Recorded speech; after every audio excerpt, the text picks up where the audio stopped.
Student, now we start topic 5, that is a changing countryside, popular perceptions of kings. So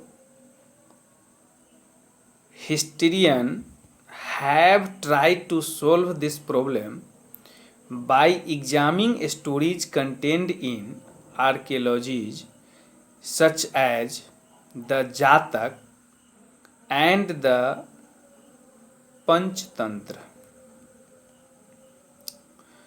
The Jatak were written in Pali around the middle of the first millennium CE. One story known as the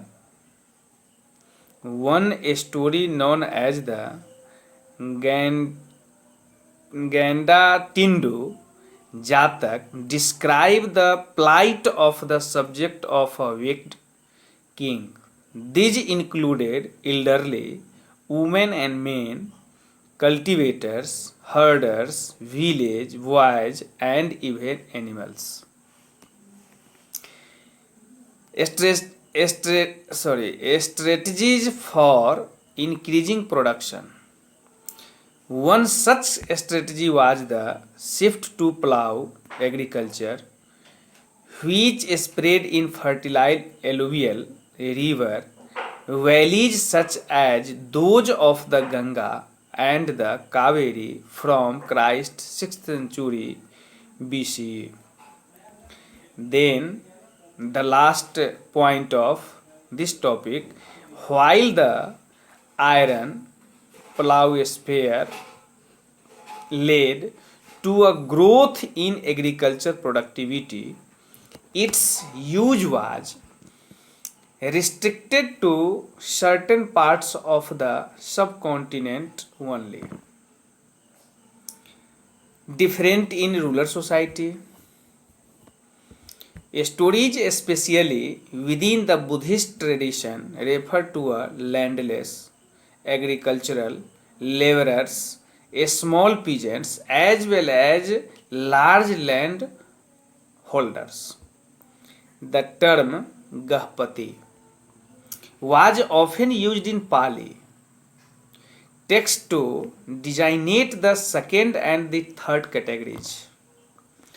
Early Tamil's literature, the Sangam text, also mentioned different categories of people living in the village: large landowner or velalar, plowman or ujavar, and slaves or admai. Gahpati. Define its Gahpati. A Gahpati was the owner, master or head of a household who exercised control over the women, children, slaves, and workers who shared a common residence. Next topic, land grants and new rural elites. From the early centuries of the Common Era, we have found grant of land being made, many of which were recorded in inscriptions.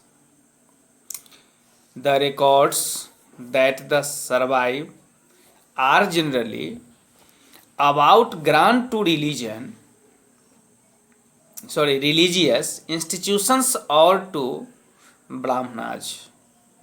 The inscriptions also gives us an ideas about rural population.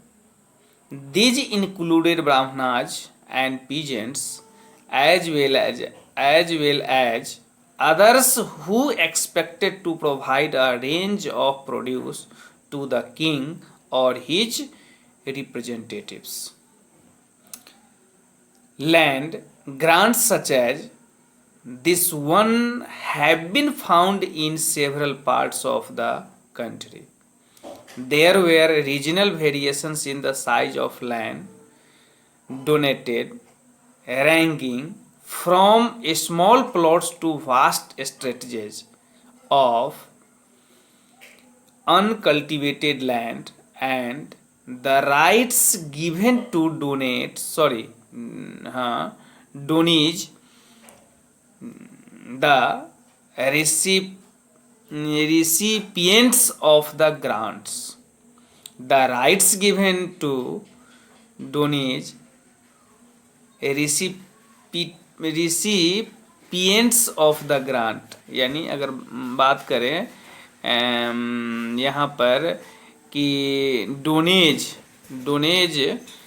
तो यह confirm रूप में अगर हम इसका meaning के रूप में समझे तो यहाँ पर दिया गया है कि recipient of the grant, that means the land grant provide some insight into the relation between cultivation and the estate.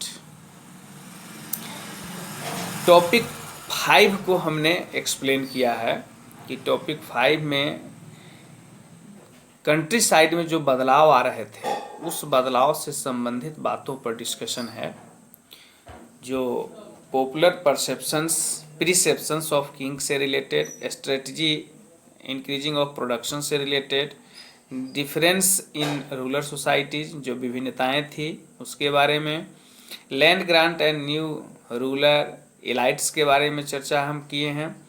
अब इसी चीज़ को हम अब निश्चित तौर पर यह हम ध्यान में रखेंगे कि किस प्रकार से इस चीज़ का डिस्कशन किया गया है, और इस डिस्कशन को हम समझेंगे कि जो बदलता हुआ समय था, जो चेंजिंग कल्चर्स था, जो चेंजिंग रूलर सिस्टम था, उसके बारे में बताया जा रहा है कि जनता में जो राजा की एक व्यू था, जो राजा की अपना एक छवि थी, जो अपना एक ऑनर था, उस ऑनर के बारे में क्या कहता है, तो कहता है कि यह सबसे महत्वपूर्ण बात है कि जातक और पंचतंत्र जैसे जो टेक्स्ट थे, उस टेक्स्ट में जितनी भी एक्सप्लेन किए हुए स्टोरी है, उस स्टोरी की अगर हम कंक्लूजन निकालें तो इतिहासकारों ने इसी के माध्यम से फाइंड आउट किया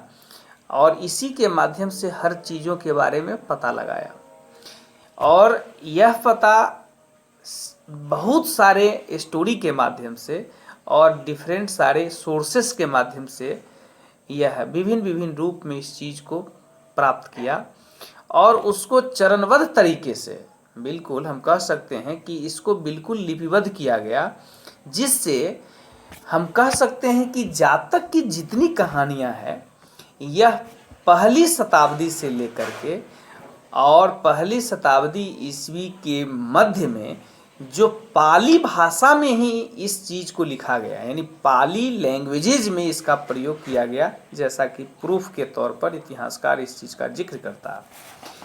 हम फिर बात करें कि जो गंध तिंदु है, जो गंध तिंदु यानी जो जातक नामक, यानी एक नाम है जातक का, गंध तिंदु, यह एक स्टोरी के रूप में बताया गया है, और यह एक काफ़ी एक कुटिल राजा के बारे में, कुंठित राजा के बारे में कि प्रजा किस प्रकार से दुखी रहती है, और उस दुखी के बारे में लोगों में वृद्ध महिलाएं, पुरुष, महिला, ये किसान, पशुपालक, ग्रामीण बालक, यहाँ तक कि जानवर भी शामिल थे उसमें। तो अब सवाल उठता है कि राजा की जो भूमिका होती है वह किस मतलब हर चीज़ों के प्रति किस प्रकार का है, यह इस बात से गंतबिंदु नामक जो स्टोरी है, जो कहानी के रूप में बताया गया है, उसी के माध्यम से यह क्लैरिफाई होता। फिर बात करते हैं कि एग्रीकल्चर सेक्टर में जो फसल या जो उपजा बढ़ाने की बारे में बात की जा रही थी, उसके बारे में है कि लगभग 6वीं शताब्दी में यानी 6th सेंचुरी में देखा गया है कि गंगा और कावेरी की घाटियों में जो फर्टिलाइजर जो मतलब साइट था, वो साइट यानी हम कह सकते हैं जो कछारी क्षेत्र जिसको हम कहते हैं, यह क्षेत्र काफ़ी स्प्रेड अप था, काफ़ी भरा पूरा हुआ था। जो उर्वरक कछारी यानी जो खेती करने जो फर्टिलाइजर लैंड है, उस लैंड के बारे में कहा जा रहा है कि जिन क्षेत्रों में काफ़ी ज़्यादा वर्षा होता था, चूँकि रेनफॉल हेवी रेनफॉल्स अगर नहीं होगी तो बहुत ऐसे फसल है जो फसल नहीं हो सकता है, उसके बारे में भी जिक्र क्या करता है कि वहाँ लोहे के फाल, चूँकि हल का प्रयोग हम लोग अपने समाज में खेती करने के लिए हल का प्रयोग करते हैं, तो हल का प्रयोग करते हैं तो ये प्रूफ मिला है कि उस समय लोहे की फाल वाले हलों का प्रमाण मिला है। ठीक है, और ये कहा जाता था कि मध्यम से लेकर के यानी जो मध्यम से लेकर के उर्वरक भूमि की जुताई की जाती थी, जैसा कि यह प्रमाण उस लोहे की हल से, उस लोहे की फाल से यह बताया गया है जो होता था। इसके अलावा भी बताया गया है कि गंगा की घाटी में धान की रोपाई का भी प्रमाण बहुत बताया गया है और काफ़ी उच्च स्तर की फसल मतलब होता था, काफ़ी बेहतर रूप में फसल उगाई जाती थी धान का। यह बात गंगा घाटी के किनारे की बारे में प्रमाण प्राप्त हुआ है, जिसके बारे में वो कहा जाता है। हालांकि ये भी बताया गया कि किसानों को इसके लिए काफ़ी मेहनत करनी पड़ती थी, यानी हार्ड वर्क करना पड़ता था इस बेहतर फसल को उगाने के लिए, जैसा कि यह बात कहा था। फिर ये भी कहा जा रहा है कि यह विभिन्न तरीकों से फसल को बेहतर ढंग से उपजाने और इसमें वृद्धि करने के लिए बहुत सारे चीज़ों का प्रयोग किया जाता था। हाँ, कहा जाता है ये भी कि यह चीज़ सीमित सिर्फ उपमहाद्वीप के कुछ ही हिस्सों में था। इसके बारे में ये प्रमाण मिला है। फिर ये भी कहा जाता है कि डिफरेंट सोसाइटीज़, अब कहता है कि समाज जो different society in rural areas, कि समाज में, ग्रामीण समाज में जो गांव का समाज था उसमें विभिन्नता किस प्रकार से देखी गई है, विभिन्नता क्या थी, उस विभिन्नता के बारे में हम लोग जाने। कहा गया है कि बहुत सारी कहानी में विशेषकर अगर हम बात करें तो बौद्ध कथाओं, बौद्ध की जितनी कथा है, बौद्ध की जितनी स्टोरीज है, उस स्टोरीज में ये बताया गया है कि भूमिहीन खेतीहर यानी जिसके पास भूमि नहीं था और खेती करता था, वो जो श्रमिक थे, वो जो लेबर थे, छोटे किसान जो होते थे, बड़े बड़े जमींदारों का यहाँ पर उल्लेख प्राप्त किया गया है। बड़े बड़े जमींदारों के बारे में विश्लेषण किया गया है और यह विश्लेषण किस रूप में किया गया है, तो बड़े बड़े जो जमींदार होते थे वह निश्चित तौर पर मतलब विलेज का हेड और काफ़ी शक्तिशाली माने जाते थे। इस प्रकार से प्रायः चर्चा किया गया जो किसान पर कंट्रोल करता था, यानी कंट्रोलिंग ऑफ द फार्मर्स। ये बिल्कुल किसान पर इस चीज़ को नियंत्रण करने का काम का प्रमाण प्राप्त है, जो कि यह बताया गया है। ये भी बताया गया है कि जो ग्राम यानी गांव का जो प्रधान का पद होता था, वह पद प्रायः वंशानुगत होता था। और ये भी हम कह सकते हैं कि इस वंशानुगत के रूप में बहुत सारे इसका उदाहरण भी है, जैसे बेलालर या बड़े जो जमींदार थे, जिसमें बेलालर का चर्चा किया गया है, या बड़े जमींदार, यानी बड़े जमींदार को ही बेलालर कहा जाता है। हलवाहा, हल जो चलाने वाले होते हैं उसको हलवाहा कहते हैं, या उल्लर, उल्लर जिसको हम दास, उल्लर और दास, अनिमई, इन सब चीज़ों का यह मतलब व्याख्या किया गया है। इसमें विभिन्न वर्गों की भूमि स्वामित्व यानी जो ऑनरशिप था वो, और काफ़ी हार्ड जो लेबर था, श्रम करने वाले लोग थे, इसके विभिन्न प्रकार के टेक्नोलॉजी के भी बारे में, जो टेक्नोलॉजी इस्तेमाल की जाती थी, खास करके हल चलाने के रूप में, प्लाइंग करने के रूप में, फर्टिलाइज़र के रूप में, डिफरेंट टाइप्स ऑफ टूल्स का प्रयोग किए जाते थे, इसके भी बारे में प्रमाण है। अब एक चर्चा है गहपति, चूँकि हम पढ़ाए हैं इसमें आपको गहपति की चर्चा की है। गहपति क्या होता है, गहपति के बारे में हम क्या जानते हैं, तो गहपति, गह मीन्स होता है घर, अपति मीन्स होता है प्रधान, जो घर का प्रधान हो। तो घर का प्रधान कहने का मतलब, हम लोग जानते हैं कि हम लोग जिस सोसाइटी में जीते हैं उस सोसाइटी में हर फैमिली में हेड ऑफ द फैमिली होता है। तो हेड ऑफ द फैमिली को हम क्या कहते हैं? घर का प्रधान, यानी परिवार का प्रधान कहते हैं। तो गहपति घर का मुखिया होता है, जो प्रत्येक घर में आज भी है। और घर में रहने वाली महिलाएं, बच्चे, नौकर, ये और दासों पर नियंत्रण करने का काम करता था। यह काम गहपति का होता था। या फिर घर से जुड़े भूमि, लैंड, एनिमल्स, या डिफरेंट टाइप्स ऑफ थिंग्स, ये सब का वो ऑनरशिप होता था, वह मतलब हेड होता था। इसके बारे में चर्चा किया गया है। ये भी बताया गया है कि समटाइम्स इन शब्द का प्रयोग नगरों में रहने वाले और जो काफ़ी लैंडलॉर्ड, मनी लेंडर टाइप के जो लोग होते थे, जिसको हम संभ्रांत कहते हैं, बड़े धनी लोग कहते हैं, ये व्यापारियों के लिए भी प्रयोग होता था। यानी कह सकते हैं संभ्रांत व्यक्तियों और व्यापारियों के लिए भी इसका प्रयोग किया जाता था। ठीक है, तो इसकी चर्चा है। फिर हम बात करते हैं कि इसमें कि आरंभिक जो अर्ली सेंचुरीज में भी बात कही गई है। वो क्या बात है अर्ली सेंचुरीज के रूप में? कि जो भूमि से संबंधित, यानी जो लैंड डोनेज की बात है, लैंड डोनेशंस की बात है, जिसको भूमि दान कहते हैं, इसका भी प्रमाण मिला है, इसका भी एविडेंसेस मतलब हुए हैं। इसमें कहा गया है कि कई चीज़ों का इसमें मतलब विवरण मिलता है। यह विवरण क्या मिलता है? तो कुछ ऐसे इंस्क्रिप्शंस भी मिले हैं जिस इंस्क्रिप्शंस के माध्यम से हम यह मतलब समझ सके कि स्टोन पर जो लिखी खुदवाया गया चीज़ है उसके माध्यम से, अधिकांश जो ताम्र पत्र होते थे उसके माध्यम से खुदे होने का भी संभवतः यह एविडेंसेस प्राप्त हुए हैं। तो उसमें कहा जाता है कि जो भूमि दान लेते थे, एक भूमि दान लेने वाला होता था, एक भूमि दान देने वाला होता था। जो हम ब्राह्मण का चर्चा करते हैं तो ब्राह्मण क्या है? ब्राह्मण जो है वह दान लेता है और दान देने वाला कोई और है।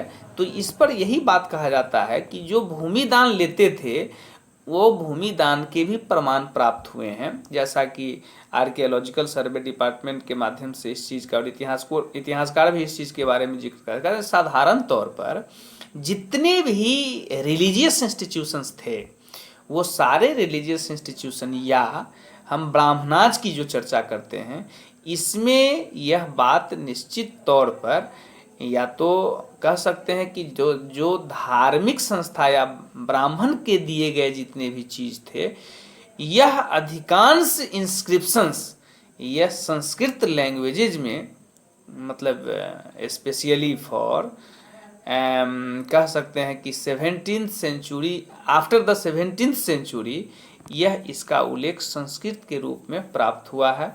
इसके बारे में भी चर्चा किया गया है। आगे हम इस बात को चर्चा करें कि अभिलेख से जो इंस्क्रिप्शंस है, इससे हमें यही ज्ञात होता है कि ग्रामीण प्रजा का जो भी मतलब पता चला है, यह ब्राह्मण, किसान और अन्य प्रकार के वर्ग उसमें शामिल है।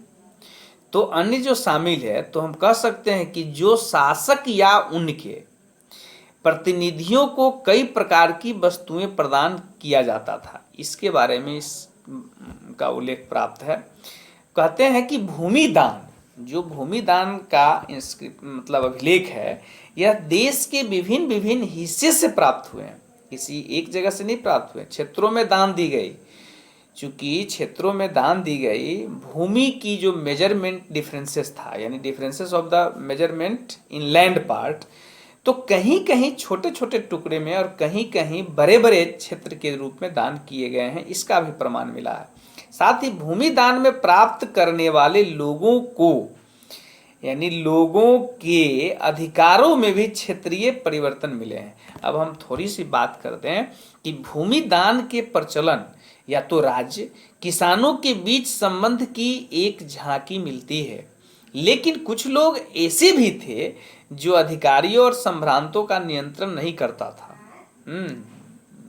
अगर हम उदाहरण के तौर पर इस बात की चर्चा करें, जैसे पशुपालक, पेस्टोरियलिज्म के बारे में चर्चा कर सकते हैं, कलेक्टर के बारे में चर्चा कर सकते हैं, हंटर्स के बारे में चर्चा कर सकते हैं, फिशर्स के बारे में चर्चा कर सकते हैं, क्राफ्ट्स पर्सन्स के बारे में चर्चा कर सकते हैं, या फिर हम कह सकते हैं कि जो बंजाराज है, इन सब चीज़ों के भी बारे में, जो लगभग एक ही साथ रहने वाले और जगह जगह घूम करके खेती करने वाले लोग खास करके अपने जीवन के आदान प्रदान के विवरण के बारे में यह स्पष्ट नहीं करता है। इन सब चीज़ों के हम बात करते हैं, हम लोग जिस सोसाइटी में जीते हैं, इस सोसाइटी में आज भी यह परिपाटी है कि अगर ब्राह्मण को आप दान करते हो तो दान करने का कोई लिमिटेशन नहीं है, उसका कोई पैरामीटर नहीं है। आप अपनी स्वेच्छा से जो कुछ भी दान करते हो, या हमारे समाज में कोई मर जाते हैं तो उसके श्राद्ध कर्म होते हैं, बहुत सारे लोग उस मतलब पितृ के नाम से गाछी दान करते हैं, लैंड पार्ट दान करते हैं, बहुत सारे चीज़ है उसमें उसका कोई अंतिम पैमाना नहीं है, बहुत सारे चीज़ है।